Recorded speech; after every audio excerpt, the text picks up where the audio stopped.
দুর্নীতির মাধ্যমে সাইমা ওয়াজেদ পুতুলের বিশ্ব সংস্থার দায়িত্ব পাওয়ার বিষয়ে গোয়েন্দা রিপোর্টে সত্যতা মিলেছে বলে জানিয়েছে দুদক। দুপুরে রাজধানীর সেগুনবাগিচা দুদক কার্যালয়ে সাংবাদিকদের এই তথ্য দেন সংস্থাটির মহাপরিচালক মোহাম্মদ আক্তার হোসেন। এ সময় তিনি বলেন, অবৈধ সম্পদ অর্জনের অভিযোগে ব্রিটিশ সাবেক মন্ত্রী টিউলিপ সিদ্দিকীর বাবা, বোন, চাচা সহ পরিবারের 6 সদস্যের বিরুদ্ধে অনুসন্ধান শুরু হয়েছে। এদিকে চটপটির দোকান ও দুটি রেস্টুরেন্টের বিপরীতে 234 কোটি টাকা ঋণ দিয়েছে ফার্স্ট সিকিউরিটি ইসলামী ব্যাংক। এই দুর্নীতির সাথে এস আলম ও তার ছেলে জড়িত বলেও জানান তিনি। জনাব সাইমা ওয়াজেদ পুতুল নানাবিধ দুর্নীতির মাধ্যমে বিশ্ব স্বাস্থ্য সংস্থার আঞ্চলিক পরিচালক পদে নিয়োগ পান।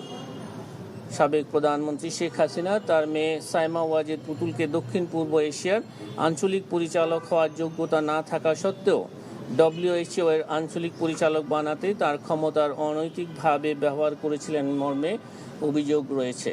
এই প্রেক্ষিতে গোয়েন্দা তথ্য অনুসন্ধানে অভিযোগের প্রাথমিক সত্যতা পাওয়ায় এই বিষয়ে অনুসন্ধানের সিদ্ধান্ত গৃহীত হয়েছে।